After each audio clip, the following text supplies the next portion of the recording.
Happy Sunday, FBC kids. I hope you've enjoyed your week. Today we're continuing our lesson with Moses. And last week we read, Let My People Go. This week we're reading about the 10 Commandments, 10 very important rules God asks us to live by.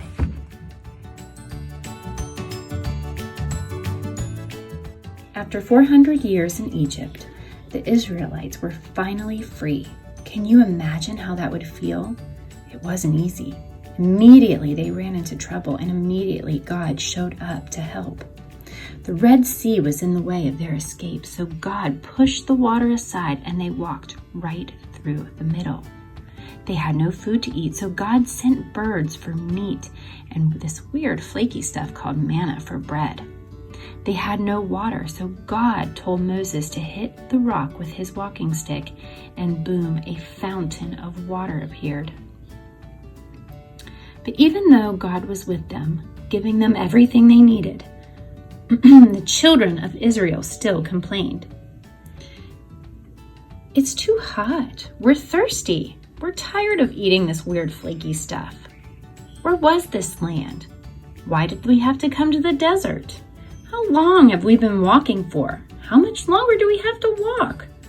God wanted more than just to get them to the land he had promised. He wanted to make them a nation whose king was God himself. The Israelites needed more than just direction where to go. They needed directions for how to live. They needed to understand how to be a nation ruled by God.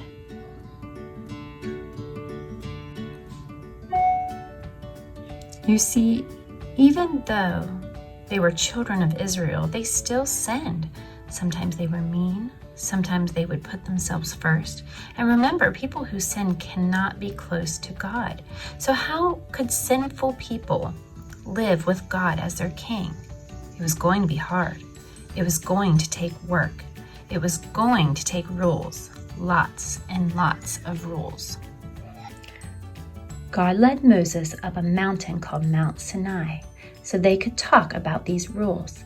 And he started out by giving Moses 10 really important ones, so important that he carved them into big stone tablets. They were so important that today they have their own name, the 10 Commandments. You must not have any other gods except me. This was a big one. Egypt had lots of pretend gods, and some of the Israelites had started worshiping those gods instead of the true God.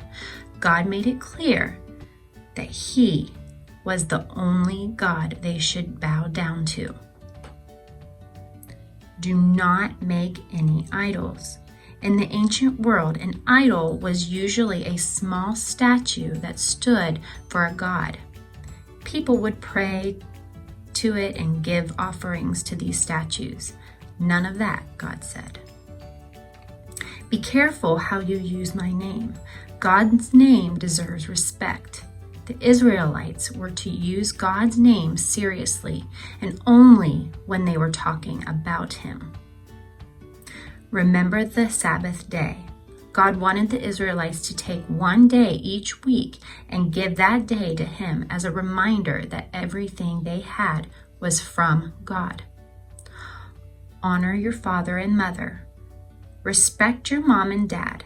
Listen to them and take care of them when they're old and can't take care of themselves. This makes God happy. Do not murder anyone. There was a lot of murder in the ancient world, but God didn't want murder in his nation. Do not be guilty of adultery. Adultery is when you take someone else's wife or husband and act like they're your wife or husband. It's sort of like stealing, and it breaks up families, which are very important to God. Do not steal. Speaking of stealing, don't take things that don't belong to you. Do not tell lies. Be honest. Don't try to get yourself out of trouble or get others in trouble by saying things that aren't true. Do not covet. Covet means to want to take. If you covet someone else's bike, it means you want to take his bike. God says to be happy with what you have. Don't desire to take the things others have. 10 big rules carved in stone. But was that everything the Israelites needed to do to live with God as their king? Not even close. Moses was about to learn that the 10 Commandments weren't the end of God's rules for Israel. They were just the beginning. Okay, our everyday truth today is God's guidance shows me where to go.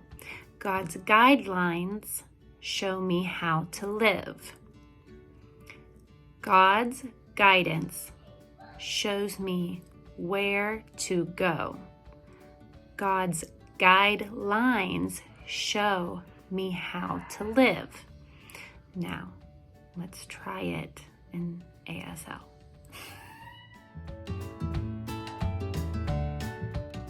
All right. God's guidance. God's guidance shows. God's guidance shows me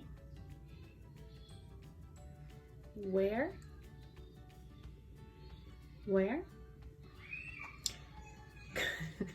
you can hear Sadie's having a good time with her sister upstairs. God's guidance shows me where to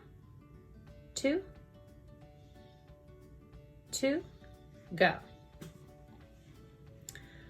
God's guidance shows me where to go. Okay, second part. God's guidelines. God's guidelines shows. God's guidelines shows how God's guidelines show me how to live. God's guidelines show me how to live. Okay, now let's put it together. God's guidance shows me where to go. God's guidelines show me how to live. One more time. God's guidance shows me where to go. God's guidelines show me how to live. And my girls are living it up. Can you hear them? All right, kiddos. Next week, we'll talk about the chapter Laws, Laws, Laws, and continue with our lesson about Moses. Okay? All right, so let's end this wonderful lesson about the 10 Commandments with a prayer. Let's bow our heads. Dear God, thank you for giving us guidelines for how to live in a way that honors you. Amen. Amen. See you next week.